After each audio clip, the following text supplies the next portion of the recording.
podcasters, tudo bem com vocês? Gostaram do meu novo visual? Tem a ver com a nova temporada, é isso mesmo. Mais um episódio no ar pra vocês com essa nova temporada. E vou contar eu tava muito ansiosa pra trazer isso pra vocês, porque assim, demora muito pra eu juntar várias pessoas com o mesmo nicho. E hoje eu consegui, então eu tô muito feliz de trazer essa nova temporada que nada mais é de influenciadores digitais. E eu tô com um cara que já participou até mesmo do programa Pânico na TV, teve canais com milhares de inscritos e hoje ele comanda uma agência que une marcas com influenciadores. Ele é CEO da Tríplice e também tem um canal chamado Ferreira Indica, que conta sobre séries e documentários. Ele explica sobre, dá spoiler, para deixar seu dia mais leve e tranquilo. Estou com ele, Felipe Ferreira. Tudo bem com você? Ótimo! Você tá conseguindo enxergar alguma coisa com óculos? Olha, confesso que eu vou devolver pra quem é especialista no Ferreira Indica, porque eu já não tô enxergando. Vou dizer uma coisa, coloca de novo. Olha que loucura. Com o olho que você tá enxergando a cor vermelha, se você fecha, você não enxerga justamente a cor vermelha. Se você procurar alguma cor vermelha aqui no cenário, você não vai enxergar. E com o outro também é invertido. O óculos confunde o cérebro, é uma coisa muito louca. É mesmo, não tô vendo nada vermelho. Olha, fica laranja, né? É. Olha, gente, muito legal. Mas agora eu vou dizer, porque eu tô meio cego. É difícil ficar com isso por muito tempo, viu? Mas é verdade. Já acostumei. É verdade. Também, se as pessoas não verem o Ferreira Indica ali no canal com óculos, fala, cadê ele? Quem que é esse? Que eu não reconheci. Eu ando na rua sem óculos, ninguém faz a menor ideia de quem eu sou. Quando eu coloco, as pessoas começam a olhar assim, será que é ele? Será que é ele? É um disfarce, então, né? É um disfarce. É um disfarce, muito bom. Mas vamos lá, um prazer te conhecer. Muito obrigada por estar aqui hoje. E vamos lá, eu quero saber da onde surgiu essa paixão e essa vontade de se tornar apresentador desde a infância.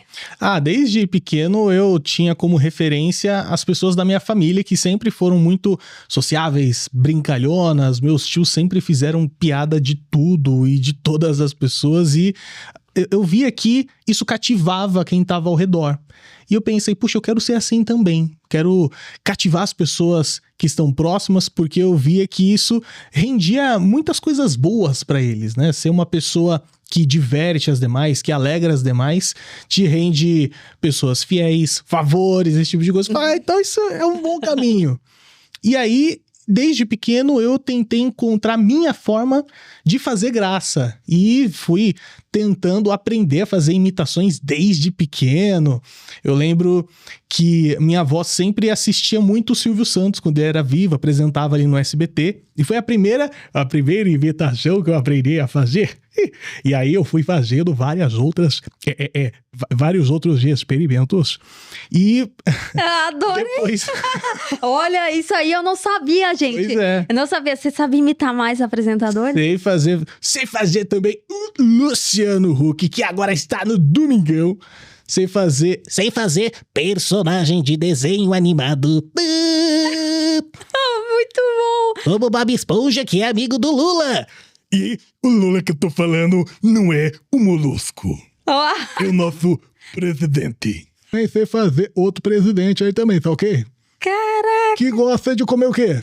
Popcorn, ice cream. Muito bom! E isso é uma coisa que se aprende. Desde pequeno eu fui tentando aprender a fazer imitações e foi dando muito certo. Só que eu não sabia exatamente onde é que eu ia usar isso, porque quando eu era pequeno nem existia influenciador. Mas foi na faculdade quando eu comecei a fazer imitações para os meus colegas, para os professores, e eu via a oportunidade de aparecer, porque eu sempre gostei de ser aparecido, promovendo eventos. Então eu lembro que eu tirava dinheiro do meu próprio salário para alugar o teatro da faculdade, que tinha espaço para 400 pessoas, e ficava inventando eventos. Chamava políticos para ir lá debater com os alunos de jornalismo, para os alunos sabatinarem eles ao vivo, e eu como apresentador. Você fazia publicidade? Fazia publicidade quase fiz jornalismo, mas eu vi que estavam demitindo todo mundo nas televisões, jornais. Falei, acho que não é esse aqui que eu tenho que fazer. Eu vou para um que é mais seguro. Mas comunicação social da mesma forma. E também tem a carteira de jornalista, então acabou que não precisou fazer nem a faculdade para atuar como jornalista depois. Que, diga-se de passagem, eu acho um absurdo, né? Mas, enfim, ter carteira para você trabalhar de uma profissão que nem não se formou, enfim. Sim, e aí você fala isso, dói no coração, porque eu sou formada em jornalismo, eu fiz 4 anos de faculdade. E olha só que loucura. Eu conheci minha esposa na faculdade, ela estava fazendo jornalismo e eu fazia publicidade. Eu tirei minha carteira de jornalista ainda cursando, porque eu já comecei a atuar e já falo sobre isso. Logo em seguida, no ano em que ela se formou, quando ela foi tirar também a carteirinha de jornalista, já não tinha mais Ministério do Trabalho, já não era mais obrigada a tirar a carteira de jornalista. Então, tipo, é como se eu, que nem fiz jornalismo, fosse jornalista e ela que se formou, não. Sim. Bizarro. Muito. Brasil sendo Brasil, né? Exatamente. Mas foi basicamente nesse período da faculdade que eu comecei a me descobrir mais. Já fazia um vídeo ou outro no Snapchat, o extinto Snapchat aqui no Brasil, né? Ainda existe aplicativo, mas ninguém usa mais, né? Chamei a atenção de um empreendedor que tinha algumas páginas de conteúdo e ele me convidou para ser um apresentador, um repórter. E foi ali que eu virei um dos integrantes de um programa chamado Autenticidade. Era um programa que o Alexandre Frota também apresentava, e eu fazia esse papel do jornalista tonto, engraçado, que fazia algumas matérias de humor, fazia algumas pegadinhas na rua, e alguns desses conteúdos foram viralizando. Fiquei 1 ano com eles fazendo esse tipo de conteúdo até o contrato acabar, e depois fui criar, aí sim, o meu primeiro perfil, o meu primeiro canal, chamado Canal do Ferreira, onde eu falava sobre as notícias do dia de um jeito divertido. Mas falando ainda um pouco dessa primeira oportunidade, esse empresário foi na sala de aula? Como que foi? Que aí você que foi atrás, ele que olhou pra você e falou pra galera? Como que foi essa primeira oportunidade? Essa oportunidade surgiu meio que por acaso. Eu acabei conversando com algumas das pessoas que foram assistir uma das minhas apresentações, um dos meus eventos ali no teatro da faculdade. Esse em específico não só lotou as 400 pessoas do teatro da faculdade, como tinham, pelo menos 200 outras pessoas em pé. Um dia em que eu explorei várias facetas, né? Fiz várias imitações ali também, e um rapaz que trabalhava para esse empreendedor falou: você não quer fazer um teste lá, Ferreira? Eu posso te indicar. E aí esse empreendedor me chamou, a gente trocou contato, fiz um testezinho. No dia seguinte eu já estava ali como integrante do perfil deles, fazendo conteúdo. Era uma pegada inspirada muito no CQC. Na época eu vivia de terninho. O Frota também estava entrando para esse projeto e a gente começou primeiro na rádio Super Rádio, ali no prédio das rádios, ali da Paulista. Ficamos uma temporada de 6 meses. E depois fomos para a TV Osasco, onde ficamos 6 meses fazendo o programa Autenticidade, numa pegada que misturava um pouco o CQC com Pânico, com programas de opinião, tipo Cidade Alerta. Era uma mistura muito louca. E como foi trabalhar com o Frota? Foi muito divertido, né? O Frota é um cara que na vida particular é muito diferente do que ele é na vida artística ou então de político, né? Como político ele causa, ele é um cara que entende muito de marketing, de estratégia, do que dá visualização, do que repercute, do que dá audiência. Tanto que quando ele deixou de ser bolsonarista para ser petista, ele pensava: vou fazer um negócio aqui, entendeu? Que, vai causar e o pessoal vai gostar, entendeu? Muito bom. E já não tinha muito contato com ele nessa época, mas imagino que foi basicamente isso, porque ele sempre foi um cara do show business. Sim. Na época dos anos 70, 80, ele foi o maior ator do Brasil ali da Globo, fez as novelas de maiores audiências do país da história, Rock Santeiro e tal. Então foi um período de muito aprendizado. Nos bastidores, quando ele falava sério, ele me deu várias aulas que eu uso até hoje, de como se antecipar, de como você ter muletas de improviso. Por exemplo, eu sei quais são as minhas limitações. Eu não sou tão bom assim de improviso, mas eu sei que se eu faço uma imitação aqui, minha irmã, eu vou arrancar uma risadinha sua. Então, isso eu uso como muleta pra aumentar o entretenimento que eu tô oferecendo, porque às vezes se eu não tenho uma saída inteligente ou engraçada, eu tenho que me apoiar em uma muleta pro show continuar. Isso é uma coisa que eu aprendi com um cara e foi um laboratório maluco, né?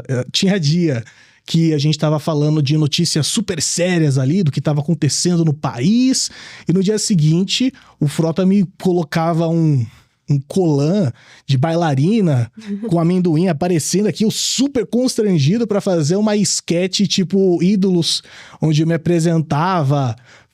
Era uma coisa louca. Difícil de definir o programa, mas era uma mistura de CQC com Pânico na CQC TV, com com Pânico. certeza. Bem isso, bem isso. Eu assisti um pouquinho do CQC, eu era muito novinha, mas o Pânico na TV, todo domingo eu tava lá assistindo, porque era o programa dos jovens, né, naquela época. Não tinha internet, o que a gente fazia? Sentava no sofá e assistia o Pânico na TV. Naquele tempo, assim, era o auge, né, todos os domingos ali à noite a galera assistindo. Então, eu já imagino como era esse programa de fato. Mas muito legal saber que... Primeiro que eu não sabia que você fazia imitações. Isso foi uma surpresa inédita aqui agora no FalaCast. Amei, você imita muito bem. E olha, pode ficar à vontade pra imitar outros personagens conforme você for falando da sua história, porque eu tô adorando. Ó. E eu amo, porque pelo menos na minha concepção é muito difícil. Você tem alguma técnica? O que você faz assim pra poder chegar na voz da pessoa idêntica mesmo? É muito treino. Tem algumas vozes que elas já são próximas da sua própria voz. E tem algumas que são fáceis da pessoa identificar sem necessariamente ser parecido. Por exemplo, o Scooby-Doo, ele é só uma forma de você deixar a garganta meio rouca e você ter a entonação certa. Então, existem alguns macetes, o truque é conhecer muito da própria musculatura da garganta, do pescoço e tal, da língua, vocais. Das cordas vocais. Pra você entender, por exemplo, aonde que você consegue chegar. E, por exemplo, o Bob Esponja, eu não sei fazer ele gritando. Meu agudo não chega. Então, eu nunca vou tentar chegar num agudo quando eu vou fazer uma imitação. Eu fico sempre na zona de conforto. O Silvio Santos. Todo mundo acha que o Silvio Santos falava assim. Só que esse é o Silvio dos anos 70, 80. O Silvio Santos é dos anos 2000, 2010, 2020. Do final da sua carreira, ele falava de um jeito um pouco mais lento. Ele não falava assim, feliz, aê, vamos cantar e dançar. Ele falava de um jeito mais pausado. E a voz dele ficou num grave que eu, por exemplo, não chego. Então vai muito de você tentar personificar trejeitos que são as muletas. Tem uma muleta dentro da muleta. O Faustão, por exemplo. Alô, galera! Ô, louco, meu! Eita! Se você não chega na voz do Faustão, você apela pros bordões. Você faz o Faustão gritando, meu! Que qualquer pessoa consegue fazer, galera! Ô, louco, bicho! Ô, louco! Aí então você faz umas graças. A pessoa acha engraçado e não necessariamente tá tão parecido, mas engana bem. Nossa, muito legal. Eu ficaria aqui horas ouvindo você contar a trajetória e imitando as vozes. Tô amando. Ô, diretora, a gente vai ficar mais 3 horas aqui, tá bom? Porque... E nesse projeto você falou que entrou com frota e tudo mais, aí você decidiu sair e nessa você ingressou com o seu canal. O que fez primeiramente você sair desse projeto para abrir o seu próprio canal? Quando eu comecei no Autenticidade com o Frota, os vídeos, muitos deles eram postados numa página chamada Jacaré de Tanga, que era uma página que tinha um viés político muito claro ali em 2018, que era um viés mais à direita e tal, e eu nunca quis ser um cara que se posicionasse ou à esquerda ou à direita. Eu acho que isso acaba atrapalhando a visão que o público tem e acaba enquadrando a pessoa numa bolha. E muitas das opiniões que eu tinha que dar ali, porque eu era um contratado, eu não concordava. Eu achava que não fazia sentido. Às vezes eu queria falar outras coisas e me deixavam de gancho, que era deixar você sem participar do programa por 1 semana, 2 semanas. Puxa, não estava fazendo muito sentido. Eu comecei a fazer mais o tipo de conteúdo que eu gostava ali dentro, mas as necessidades da página eram outras. E meio que de consenso, foi super amigável. Eu falei, gente, não faz muito sentido. Tinha recebido um convite muito legal para fazer parte do Pânico também, por conta desse programa da Autenticidade. Então, até hoje, eu sou grato pela oportunidade que eles me deram. Foi um período que eu aprendi muito. Mas pensei, puxa, não é exatamente o que eu quero, não. E aí, no meu perfil, eu pensei, aqui eu posso e tenho a liberdade para falar o que eu quiser, a opinião que eu achar que faz sentido, porque eu nunca me identifiquei nem com esquerda nem com direita. Eu sempre tive umas opiniões mais mistas. E tá tudo bem. E eu, no meu perfil, tive a oportunidade de me expressar sem muitas amarras.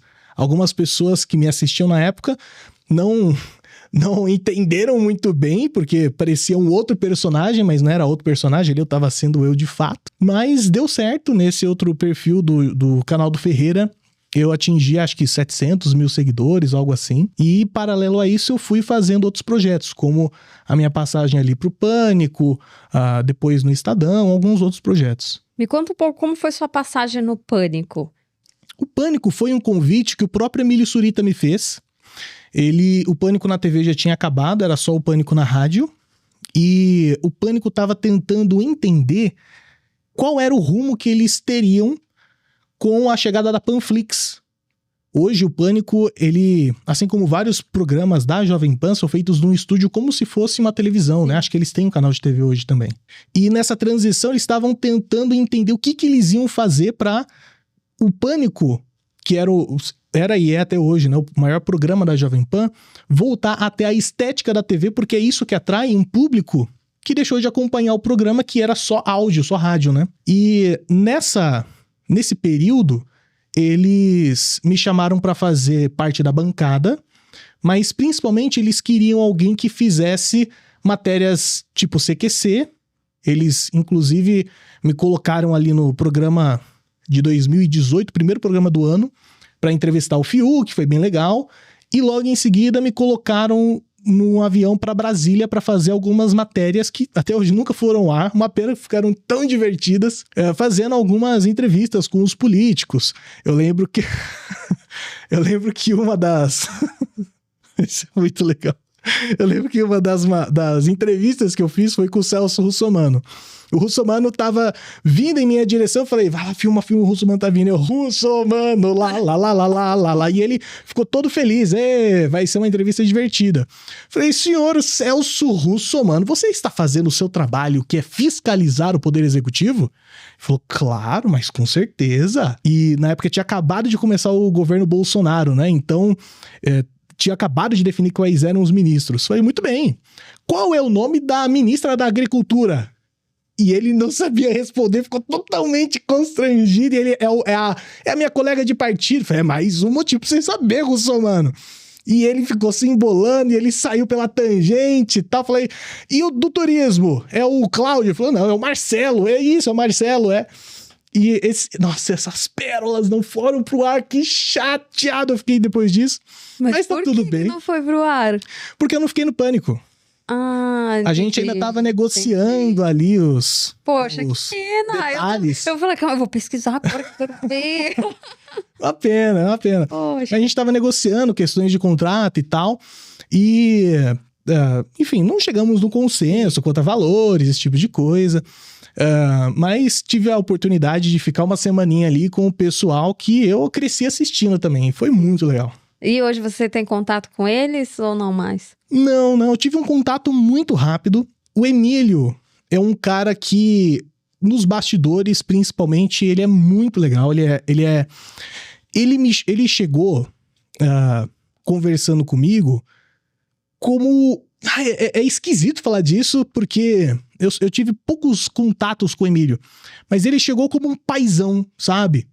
Acolhendo... E não, tipo, um novo contratado e tal. Sim. Ele chegou, tipo, como alguém que já confiava em mim, como se já tivesse me conhecido.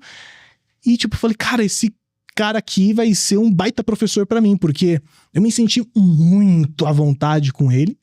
Mas, enfim, não chegamos num consenso ali. O teste foi bem legal, mas logo depois de mim entrou o André Marinho, que, enfim, deixou o Pânico em boas mãos também, um cara bastante competente, e segui minha vida.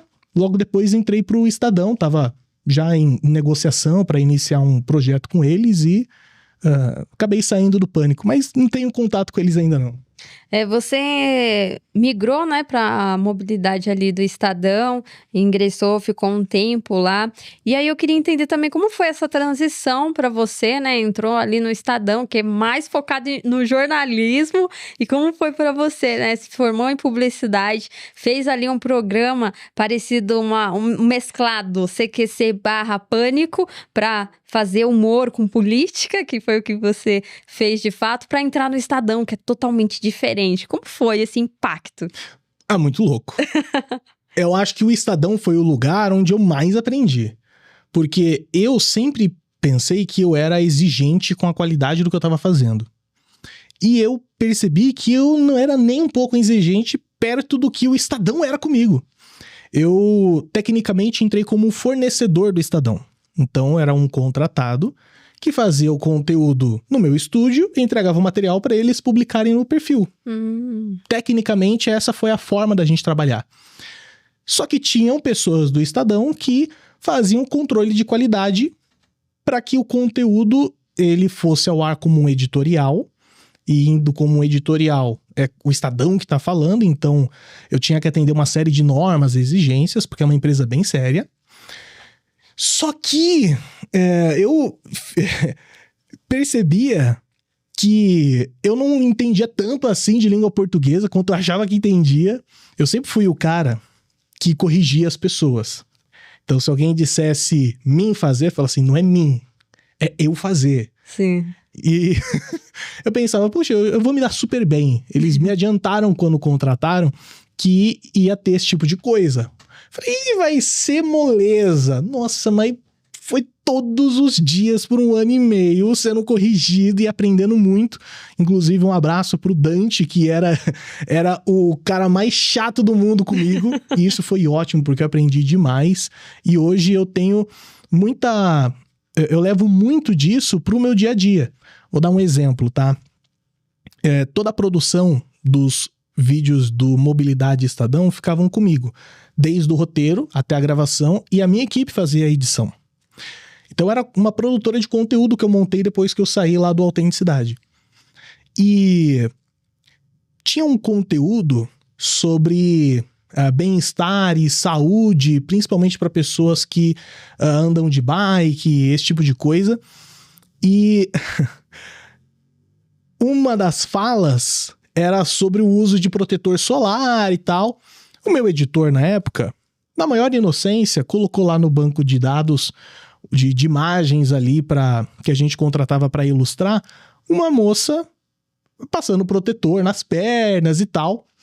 Eu levei uma carcada, falar assim, gente, como é que vocês estão passando um vídeo de uma moça de biquíni passando o protetor nas pernas? A gente tá falando de mobilidade e de bike, não tá falando de praia. Coloca uma pessoa passando protetor no rosto, vocês querem sexualizar aqui a parada? Não. Eu jamais tinha pensado nisso. E faz todo sentido, olha o absurdo que eu tinha mandado pra eles aprovarem. E é esse tipo de sensibilidade que eu tenho hoje. Puxa, como é que isso aqui vai soar? Pô, será que isso é correto? No sentido de politicamente correto? Será que isso pode ser ofensivo? Será que isso pode pegar mal? E foi tudo o tipo de coisa que eu aprendi no Estadão. Então, é um bastidor. Não sei se eu podia abrir esse tipo de bastidor aqui, mas enfim, tá tudo certo. Que eu aprendi muito com esses caras que são monstros do jornalismo. E foi um período incrível. E tá aí a importância, tá? Para quem fala que não preciso de formação de jornalismo. Precisa sim, porque é claro que na prática, como qualquer área, a gente vai aprender fazendo com os profissionais, em qualquer empresa. Mas o jornalismo é muito importante não apenas falar o português de forma correta, mas as práticas de políticas, quando eu falo políticas, não é políticas políticos, mas sim a forma ética como trabalha o jornalismo, que é como o Fê falou aqui, e é exatamente isso. E é claro, né, o Estadão é super renomado até hoje, né, tem grandes jornalistas por trás, com grandes experiências. Então, fico muito feliz de você ter conhecido essas pessoas, de você ter tido essa experiência e ter entendido, sim, a importância também da faculdade de ensinar não só, né, o português correto, mas sim as normas de como funciona. Então, muito legal essa sua experiência. Quantos anos você tinha quando você entrou no Estadão? Hoje eu tenho 27, você eu tem acho. 27 anos? 27. Gente, não falo da aparência, mas a sua postura e a forma como nós conversamos através das redes sociais, eu achei que você tinha mais. Obrigado. Obrigado, mas eu fiz isso tudo muito jovem. Acho que com o Estadão eu tinha 24, 23. Passada. E com Pânico eu tinha entrado aos 18. Não, foi perto. Tô me confundindo. Acho que o Pânico foi aos 20, Estadão 21. Tô totalmente perdido nas datas. Eu só sei que essa carreira toda iniciou quando eu tinha 17 anos ainda.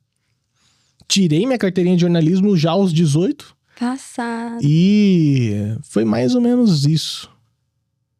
Mais ou menos isso. Super novinho. E tem uma bagagem enorme. Obrigado. Muito legal isso. Eu acho isso incrível. Eu gosto muito quando as pessoas vêm aqui, são super novinhas, que têm, assim, uma trajetória profissional pra dar e vender, escrever livro, fazer filme e falar, essa foi minha trajetória. E você falando sua idade, hoje eu fiquei assim, gente, pensei que você tinha mais idade justamente por conta da sua história. Que legal. Obrigado. E após o Estadão retomando aqui, você saiu de lá pra seguir o seu canal de fato, né? Mas falando aí um pouco do seu canal, você fez um chamado um Manual da Riqueza, mudou ali. O que aconteceu? O que fez você primeiramente criar esse canal Manual da Riqueza? Eu passei por muitos nichos, né? Sim. Você estava mencionando, fui do jornalismo pro humor, pra reportagem, depois pra mobilidade. É muito bom. Durante o período ali do Pânico, do Estadão, eu tinha um canal que era o de notícias, de humor. Eu considero que é mais um canal de humor do que de notícias. Mas ainda tinha uma postura bastante jornalística e tal. E eu decidi parar com esse perfil novo, o canal do Ferreira, por uma questão de carreira. Eu pensava, puxa, dificilmente marcas patrocinam grandes jornalistas. E mesmo que eu me torne um grande jornalista, eu ainda assim quero fazer publicidade para marcas que eu sempre admirei. Eu fiz faculdade de publicidade. Eu pensava, cara, quando é que eu vou fazer minha publicidade com o Mac? Quando é que eu vou fazer o comercial da Balduco? Quando é que eu vou fazer coisas assim? E eu entendi que com o conteúdo que eu estava fazendo, por mais que desse certo, por mais que gerava um dinheiro legal na época de AdSense, eu não ia atingir esses objetivos que eu tinha traçado na época que eu fazia a minha faculdade de publicidade. Então eu abandonei um perfil com 700 mil seguidores e comecei do 01, que foi esse Manual da Riqueza, onde eu falava sobre educação financeira. Era um nicho que eu percebi que estava muito em alta ali em 2020, 2021. E as pessoas estavam muito interessadas em entender sobre criptomoedas. O Bitcoin estava começando a se popularizar aqui no Brasil, esse assunto. Né? 2020. Isso, na época da pandemia. E eu acho que foi uma decisão muito arriscada, porque começar uma coisa do zero e largar outra que já tá dando certo, geralmente não é uma decisão muito inteligente. Mas assim que o perfil iniciou, eu já tinha uns contatos legais da época que eu tinha o outro canal. Já comecei com patrocinadores muito bons, tipo algumas editoras de livro, a BitBank, hoje que é o maior banco de criptoativos do Brasil, da América Latina, já me patrocinava na época, na época que o nome era só Bitpreço, e fiquei 1 ano e meio com esse projeto e parei ele de novo para iniciar em outra coisa. Realmente você gosta de inovar, né? Mas isso eu acredito que não é ruim. Porque, de fato, você é super novo. Então, você teve a chance de se dar a oportunidade de conhecer não só conteúdos ou criar conteúdos para as pessoas poderem conhecer e até mesmo aprender com você, mas você se deu a chance de crescer profissionalmente com isso e se especializar em cada nicho que você entrou. Então, isso é fantástico. É maravilhoso, porque você viu e ouviu e imaginou oportunidades que muitas vezes as pessoas não enxergam ou têm medo de arriscar. Você até citou uma palavra, talvez não foi o certo, né, de arriscar 700 mil seguidores. São muitos inscritos, de fato, mas era o momento que você acreditou que era pra ser e foi. No entanto, que deu certo e funcionou naquele período pra você. Então, não pense que não deu ou não era pra ser, porque se você tá aqui hoje e tem tudo que você, né, construiu, é porque era pra ser assim. Então... Que bom, parabéns, obrigado. Parabéns de novo, eu tô impressionada, adoro, muito bom. O manual, né, veio com uma proposta totalmente diferente. Finanças, que é o que você fez, com um humor leve, mais descontraído. Como que foi pra você? Você falou que conseguiu algumas marcas e tudo, mas como que foi construir esse processo de conquistar essas marcas? Isso foi uma questão que eu atuei muito em conjunto com a Amanda, que é hoje a minha sócia e também a minha esposa, em uma outra empresa que eu já vou falar mais pra frente, porque senão misturam aqui as coisas na linha do tempo. Mas ela era minha assessora na época e ela corria muito atrás. Tanto que eu só entrei pro Estadão porque ela fez toda a parte de assessoria e ela fez as reuniões. E o pessoal acha que entrei pro Estadão, mas foi uma negociação que durou mais de 6 meses. Então até fala assim, eu saí do Pânico e fui pro Estadão. Parece que foi, vou sair daqui no dia seguinte tô no Estadão. Não. Sim. Eu tava no Pânico em uma semana, falando, não, eu tô fazendo uma negociação com o Estadão. E 6 meses depois eu gravei o piloto. E depois de mais 2 meses, foram ao ar os conteúdos. Então, foi quase 9 meses depois que eu saí do Pânico, que eu fui pro Estadão. Por isso que eu tava aqui fazendo as contas. Nossa, qual foi a data mesmo? E essa negociação toda eu não conseguiria fazer sozinho. Então, eu digo que é muito importante ter uma equipe ou contratar uma empresa que faça esse tipo de serviço quando você é criador de conteúdo, porque é muito difícil já criar o conteúdo. E fazer essas questões burocráticas atrapalha muito a rotina, o dia a dia. Então, foi uma coisa nova pra mim na época, eu não estava acostumado a fazer publicidades. E eu não tinha noção de preços também. Eu estava muito mal acostumado, vou dizer assim, com o outro perfil de 700 mil seguidores. Na época, puxa, imagina...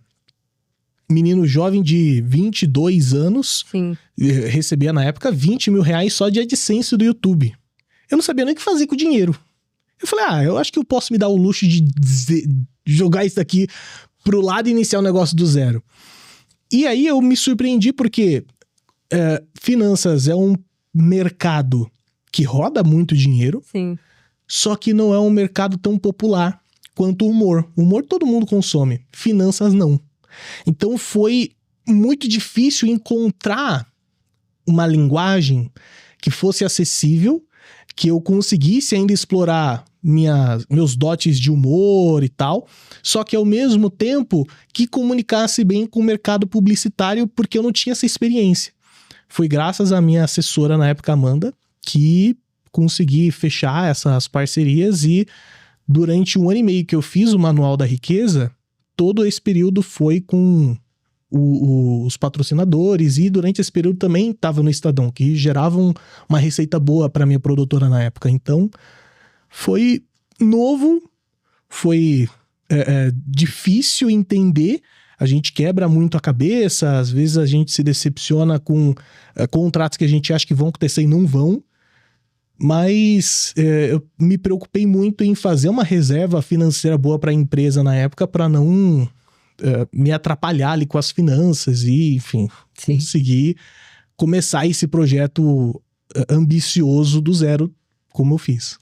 E quando começou a dar certo com a ajuda da sua esposa, surgiu mais uma oportunidade, porque sua vida é cheia de oportunidades e você agarra todas, que eu já percebi. Isso é maravilhoso.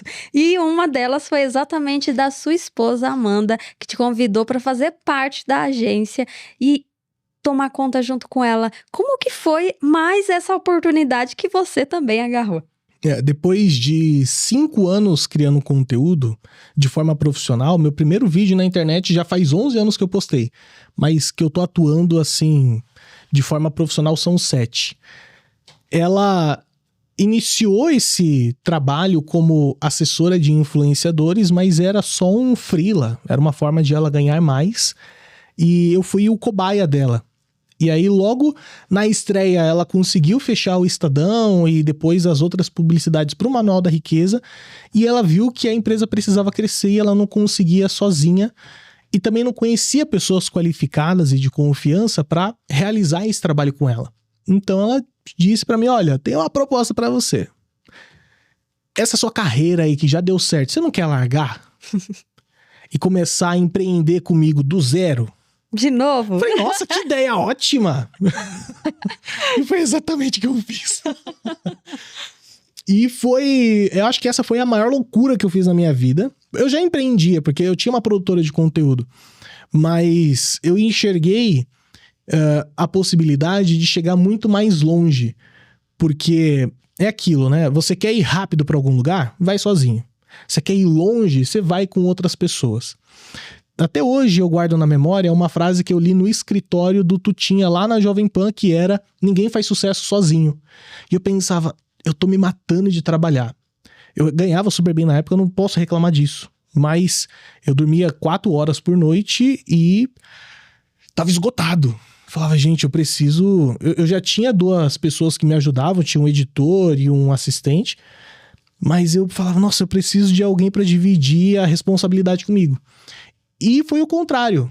Minha esposa, ela me chamou para dividir uma responsabilidade dela comigo. E ao invés de eu chamar alguém para dividir comigo, ela me chamou para dividir com ela. E eu aceitei essa proposta. Hoje, até então, estou como diretor-geral lá na Agência Tríplice. E na Agência Tríplice, enfim, fui criando uma série de coisas, tipo plataforma de curso, toda a forma hoje como a Tríplice opera, fui eu que estruturei, que é um formato... Eu não sei se é um papo muito chato, muito empreendedor, não tem problema falar disso? Não. Se tiver chato, vai me falando, Fabi. Não, imagina. Mas, tipo, eu estruturei todo o modelo de negócio que é baseado em um plano mensal com comissão, e aí cada plano mensal tem uma série de benefícios. Se o influenciador quiser uma consultoria particular, tem também. Se quiser prospecção e busca de oportunidades de publicidade, tem também. E até hoje a gente está operando dessa forma. A Tríplice já passou por várias mudanças, porque a gente iniciou essa agência de influenciadores num período que tinha quantas agências no mercado? 2, 3? E a Tríplice estava no início, ninguém sabia direito como fazer. Então a gente gastou muito dinheiro. Muito dinheiro não, todo o dinheiro que a gente tinha, a gente gastou para aprender a fazer isso. Porque quando você se propõe a fazer uma coisa que você não sabe, você vai torrando dinheiro para fazer aquilo acontecer, até você entender.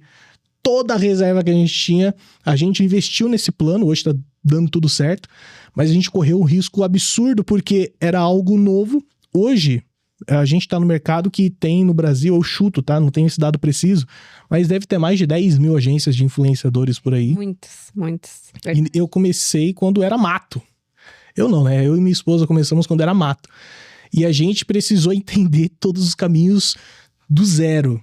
E a gente abriu mão de muita coisa para isso. Abriu mão não só de noites de sono, de viagens que a gente poderia ter feito. Abriu mão de deixar o dinheiro lá trabalhando pra gente. Enfim, abrimos mão de paz, de tanta coisa. Mas hoje eu posso olhar para trás e dizer que deu certo, valeu a pena, porque hoje eu vejo que a Tríplice não sou eu, como era a minha produtora. Antes, o canal do Ferreira, a empresa Cavaleiro, que era o nome da minha empresa de produção de conteúdo, era só eu, dependia 100% de mim.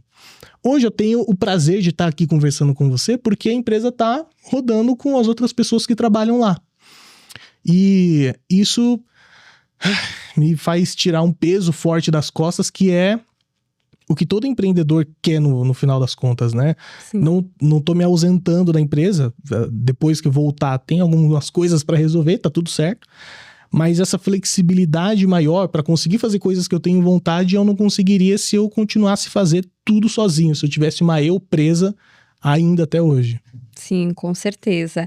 E o que mais te surpreendeu ingressando, né, ao trabalhar com os influenciadores? Já que você era um e agora você ficou nos bastidores para ajudar esses influenciadores. O que mais te surpreendeu? O que mais me surpreendeu é como as pessoas são diferentes.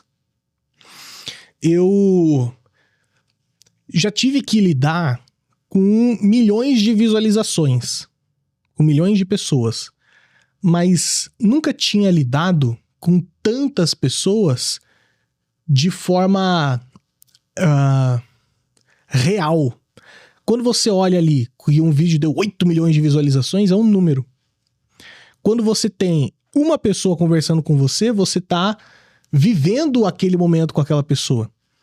E eu já atendi vários influenciadores na Tríplice com a nossa equipe, e cada um com uma história diferente, com aprendizados diferentes, com noções diferentes de estratégia, de carreira. E acho que o que mais me surpreendeu é como às vezes a gente acha que sabe alguma coisa e no final a gente não sabe de nada. Isso é um clichê, né? Muita gente fala isso. Quanto mais eu estudo, mais eu vejo que eu preciso estudar. Mas comigo foi muito real. Eu na Tríplice, sou a pessoa que faz a estratégia de carreira de vários perfis. E principalmente no começo, eu já cheguei a 100 estratégias de influenciadores. Nas 30 primeiras pessoas que eu atendi, eu mais aprendi do que ensinei. E acho que isso é muito louco. É como você, mesmo tendo o repertório que você mencionou que eu tenho, eu percebi que eu não sabia de nada. Todos os influenciadores que eu tinha atendido naquela época não tinham passado por metade das coisas que eu tive a oportunidade. Mas eles me ensinaram muito mais através das reuniões, e acho que isso é muito valioso. É como você vai conseguir extrair de alguém uma informação que você vai levar para o seu dia a dia, para o seu negócio. É muito do que você faz, né? Sim, com certeza. Qual a dica você daria para os influenciadores, que não só em relação à sua agência, mas as pessoas que vão assistir, que está tentando também uma vida de influenciador, ou já está nela, e que antes de buscar um patrocinador, o que elas precisam fazer? Porque é o que você falou, né? Muitas vezes a pessoa faz tudo sozinha, é a empresa, e de fato, às vezes não tem condições, muitas vezes, de ter alguém ali como uma agência, um assessor, e ela faz tudo sozinha, muitas vezes ela se sente perdida, porque não sabe como começar. Então, que dica você daria para essas pessoas que buscam um patrocinador, mas não sabem nem como iniciar? A primeira dica é calma. Por que calma? Todo mundo conhece histórias de influenciadores que deram muito certo, e às vezes influencers que deram muito certo muito rápido. Sim. Só que esses influencers que deram muito certo são o quê? 100, 200 casos? Chuta, Fabi, quantos influenciadores a gente tem no Brasil hoje só no Instagram? Nossa senhora, muito. Um número, um X. Caramba, mas assim, famoso você fala? Ou não, famoso, pessoa que se define como influenciador. Nossa, eu acredito que é mais de e no Brasil? No Brasil. Mais de 1 milhão, talvez. São mais de 20 milhões de pessoas que se identificam como criador de conteúdo no Brasil. E dessas... Só faltaram 19. Tipo isso, só faltou 19 milhões. Só foi um erro pequeno.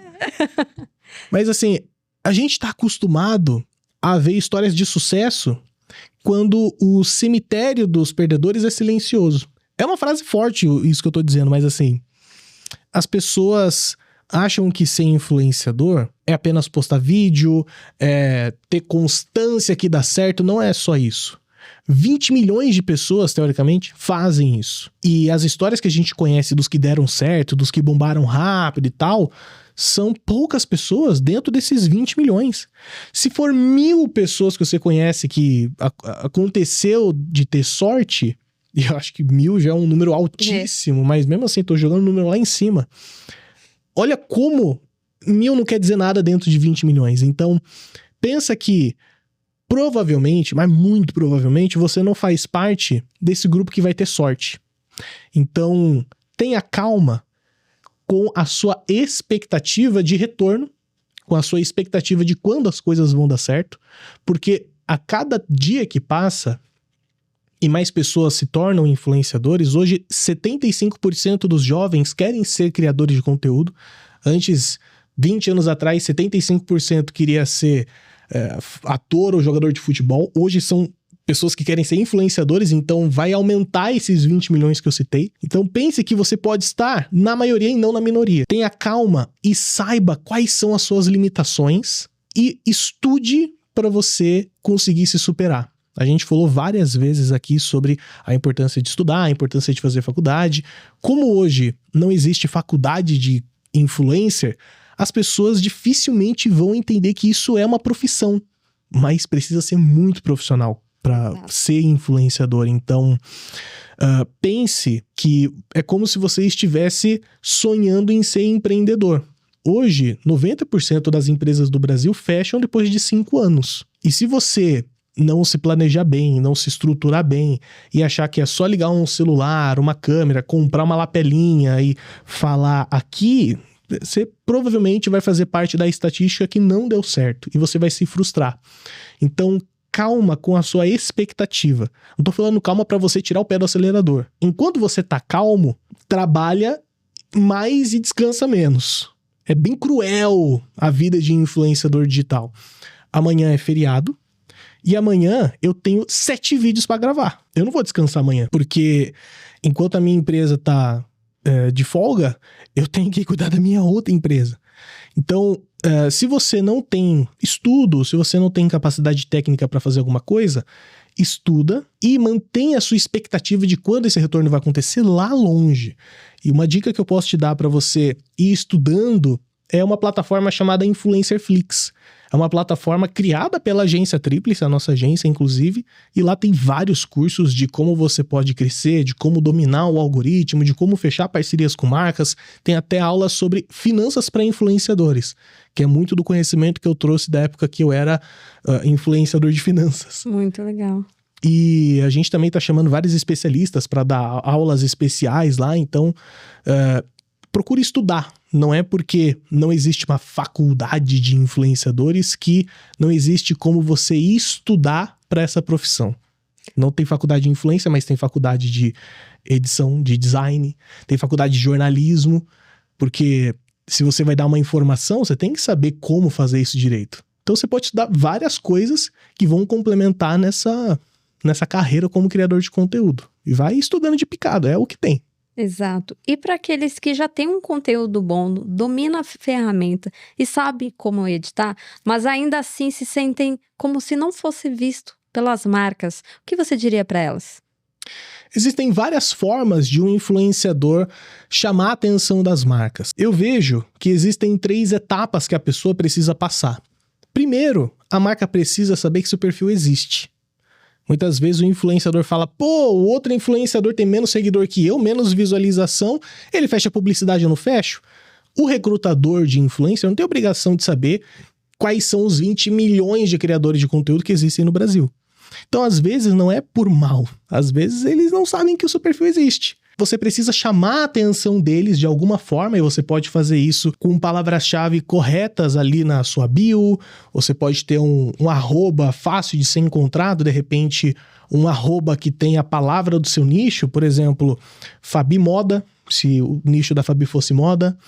Você pode fazer conteúdos que sejam uma isca para as marcas que você quer atrair.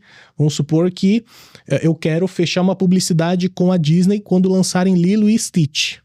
Puxa, eu posso fazer um vídeo hoje falando sobre o trailer de Lilo e Stitch, a repercussão, como o marketing está sendo genial, posso fazer um elogio. E por que não eu não envio esse vídeo no direct do Instagram da Disney? É uma forma de chamar a atenção. Então, você precisa fazer com que saibam que o seu perfil exista. Depois, você precisa fazer com que o seu perfil seja escolhido. É a segunda etapa, porque existe um número limitado de dinheiro que as marcas colocam à disposição para fechar publicidade. Se você é um dos 50 influenciadores que estão disputando para 20 vagas numa campanha de influenciadores, como é que você vai fazer parte dos 20 que vão ficar, não dos 30 que vão ficar de fora? Aí é muito de noção de branding.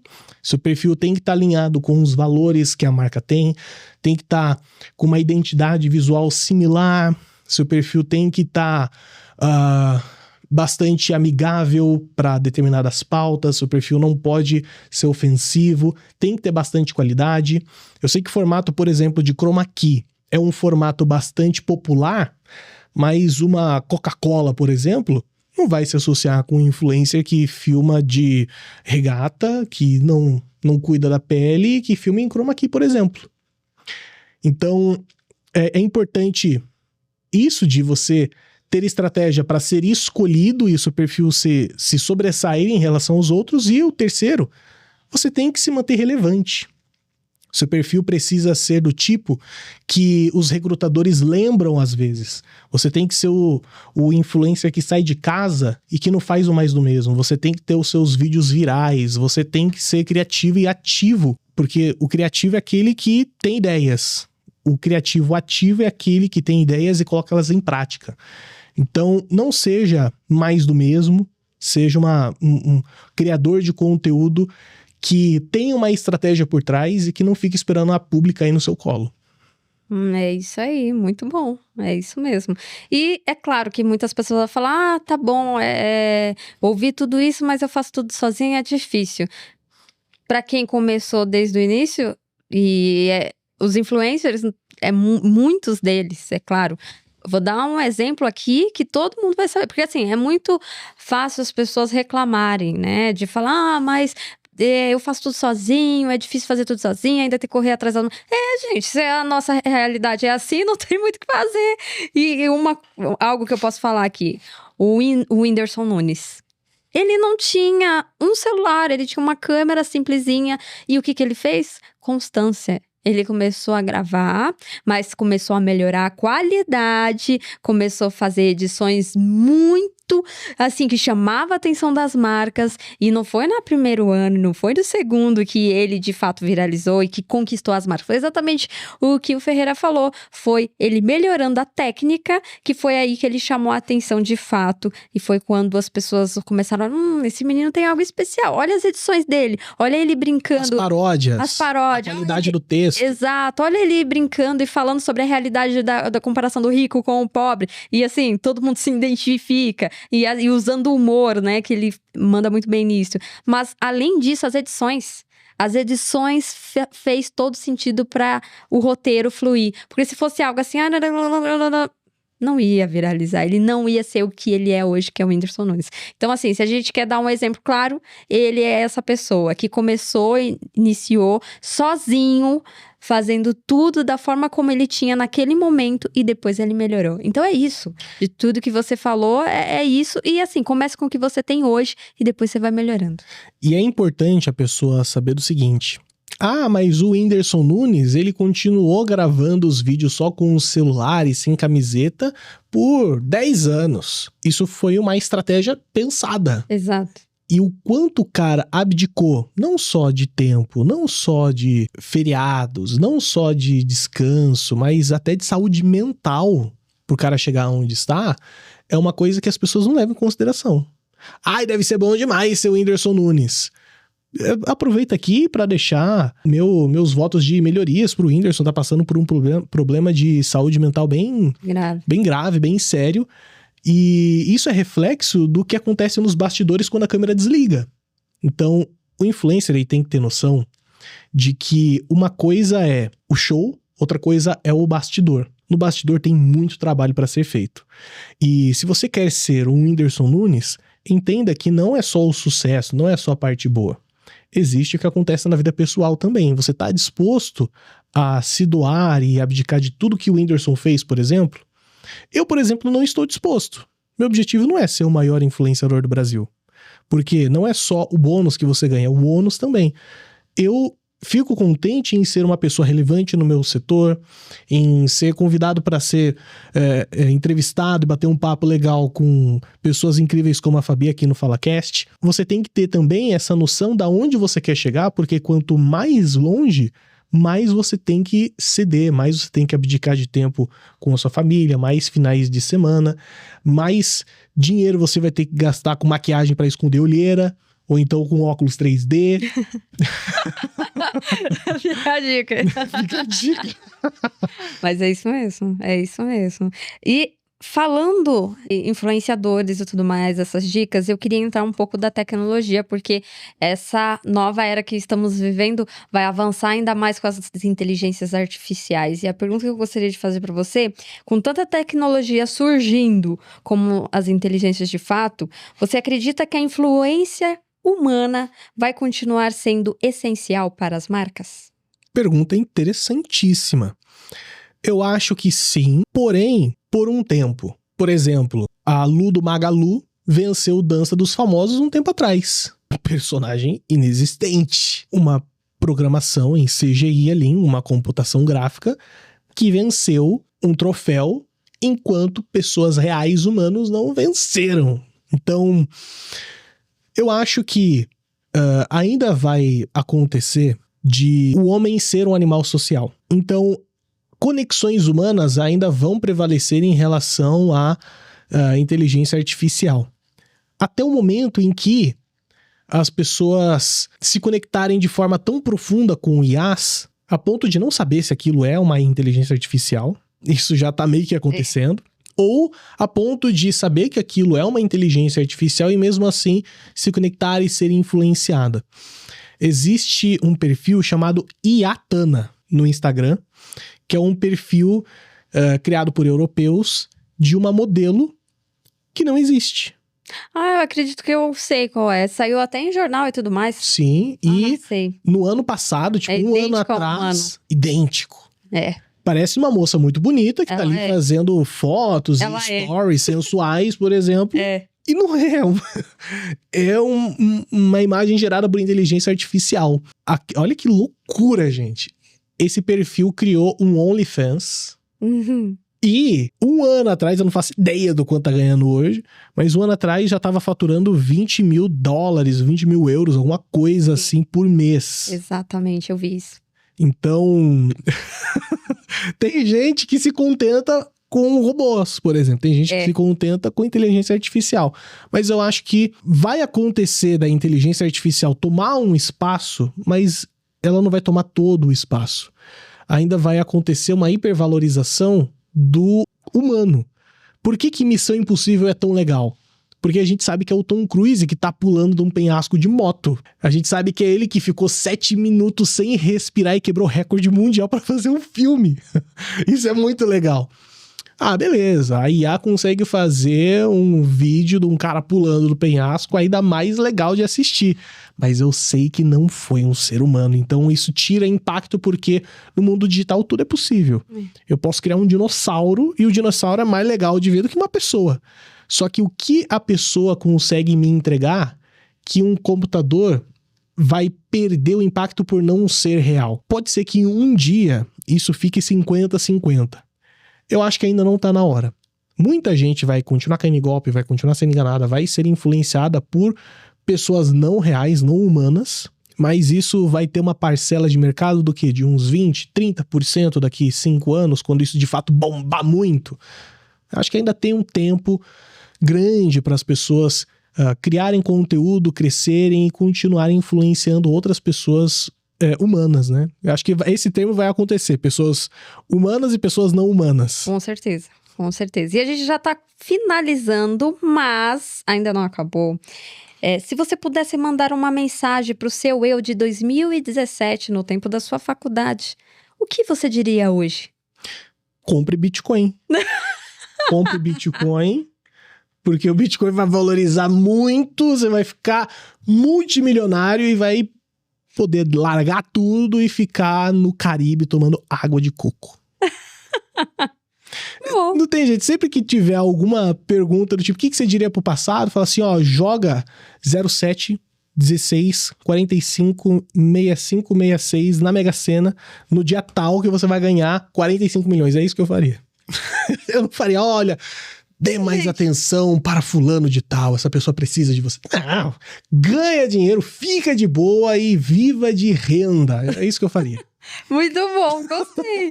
Gostei. Se alguém me perguntar, eu também já sei o que eu vou falar. Não tinha pensado nisso, mas tudo bem.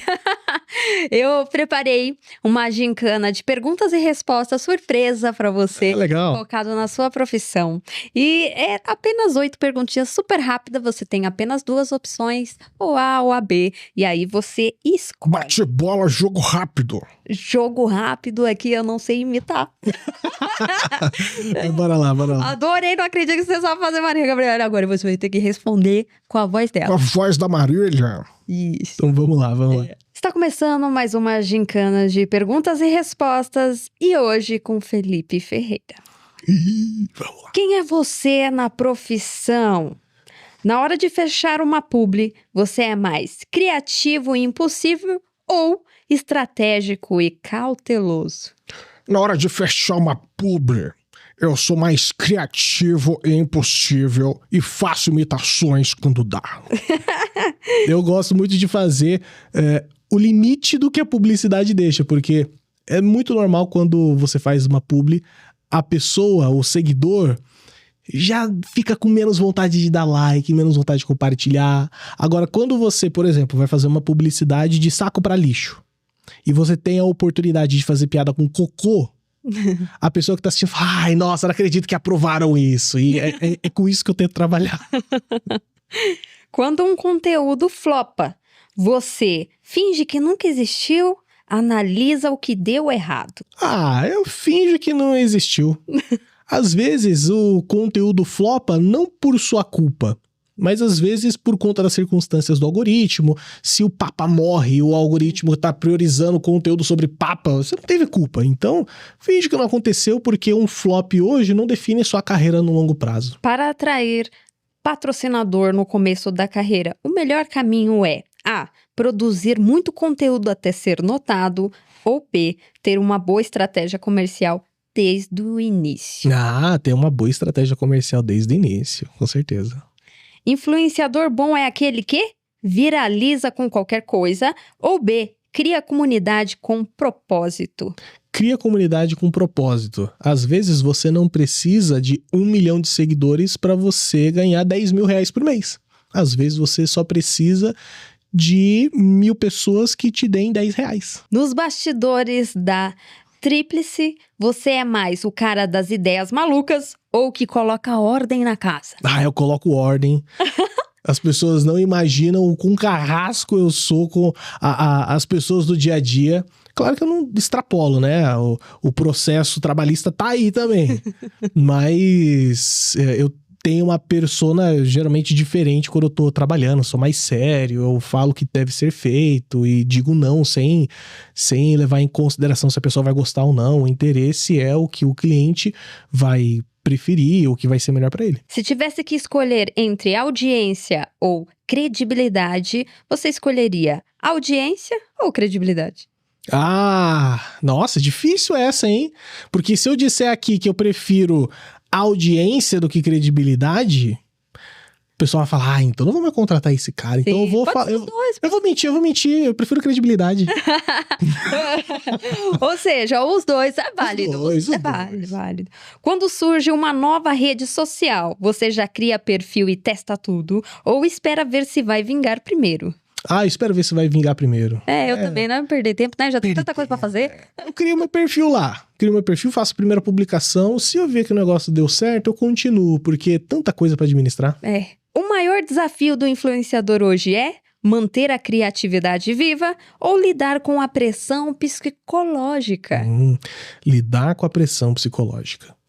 Quando eu fazia os meus conteúdos de humor e notícias, eu fazia muita piada com política.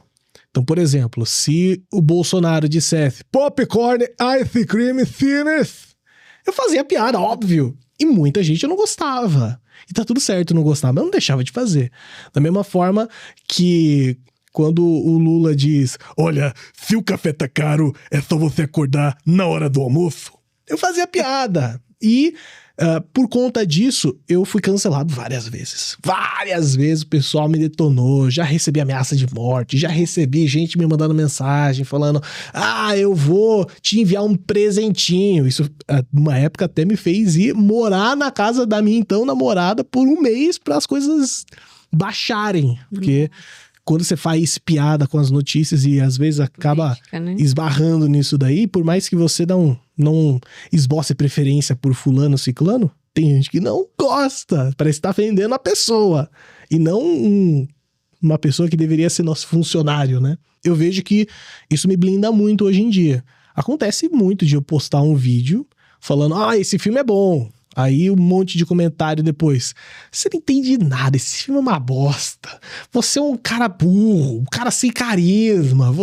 E, gente, continuo comentando que é bom pro engajamento, eu não tô nem aí. Mas o que eu já atendi de influenciador com problema de saúde mental, com depressão, com burnout, por conta de comentário, é grave. Então, eu acho que é mais preocupante a saúde mental. Com certeza. E antes da gente finalizar, posso dizer isso porque no começo eu me ofendi. Não que eu me ofendia, eu ficava muito mal quando eu recebia haters. E quanto maior você é com relação a inscritos e seguidores, mais haters você vai ter, dependendo do que você fala, é claro. E esses dias eu postei um vídeo, um corte, que eu choveu de hater. Eu adorei! Porque agora eu estou melhor da minha saúde mental. Então, quando eu olho ou eu leio alguma informação, eu percebo que a pessoa ela não tem coragem nem de criticar usando o próprio perfil. Ela usa um fake. Então, isso me deixa feliz. Eu acho engraçado, porque é a forma como eu tenho de proteger minha mente e não me ofender. Porque o que eu estava falando é algo que eu li, que eu estudei, que está nas notícias e que eu acredito. E porque eu já utilizei e sei como funciona. Então, cada um tem uma opinião diferente, é óbvio, né? Não tem como as pessoas quererem aceitar o que eu falo, ou aquelas que concordam ou não. Enfim, são pessoas. Mas hoje eu me blindo dessa forma, olhando e falo, cara, a pessoa, ela é valente atrás das câmeras, mas na frente, né, é outra história. Então eu não me importo mais. Às vezes a pessoa nem é valente, ela só tá procurando uma forma de extravasar. Por exemplo, quem é o hater?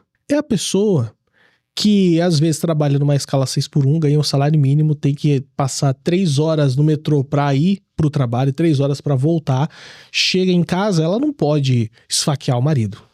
Ela precisa destilar o ódio em algum lugar, porque pra votar de novo, ela vai ter que esperar 4 anos. Então ela precisa tirar aquilo dela. Então ela vê uma pessoa ali que falou um negócio que ela discorda e fala, você é burra, você é feia, cala a boca, você é idiota, vai se tratar, fecha esse canal. Ela fala, ai, nossa, aliviei, deixa eu fazer minha janta. Isso é o hater. Então é difícil, num cenário mais sensato, levar opiniões assim a sério, porque a pessoa, 99% das vezes, teve um dia péssimo, porque um pouquinho só de uma crítica social. A gente vive num país que é horroroso, gente, péssimo, e todos os dias tem problema pra pessoa resolver, e todos os dias ela é taxada de otária. Todos os dias a pessoa acorda e fala, eu sou um palhaço, eu pago muito imposto e é isso que eu tenho pra viver. Então, ela precisa descarregar essa energia. Eu não tô falando que é certo. Tá errado. Só que ela não pode chegar em casa e simplesmente fazer uma besteira que vai incriminá-la. O que ela pode fazer, teoricamente, né? Porque ela não pode, às vezes, ela pode incorrer em crime contra a honra, né? Mas, enfim, ela acha que a internet tá tudo liberado, ela vai lá e fala as besteiras. E chama a menina do The Last of Us de Marquito, acha aquilo super engraçado. Aí, enfim, vai da outra pessoa ter saúde mental e segurança sobre si pra lidar com aquilo. Sim, com certeza. Por exemplo, a menina do The Last of Us, a Bella Ramsey, fechou as redes sociais recentemente porque muita gente falando da aparência da menina. Mas sendo o advogado do diabo, é a forma como essas pessoas encontraram de descarregar todo o estresse acumulado com a vida horrorosa que elas têm. Exatamente. Exatamente. E eu quero agradecer novamente com esse encerramento. Amei te conhecer, a sua história, todas as suas dicas. Está tudo anotado aqui na minha mente, porque algumas serviram para mim também. Então eu fico muito feliz. Obrigada novamente. E obrigada a vocês que estão aí, que também aprenderam, que vão acessar lá o site para vocês aprenderem como influenciar e ser influenciado. Ó, que tudo. Influenciado e influenciar através da plataforma. Então, muito obrigada, pessoal, e obrigada de novo, Felipe. Imagina, que agradeço o convite, Fabi. Adoro o programa de vocês aqui no FalaCast. Você arrebenta e tenho certeza que o programa de vocês vai continuar inspirando muito mais pessoas como me inspira. Parabéns. Obrigada, eu que agradeço. Obrigada mesmo.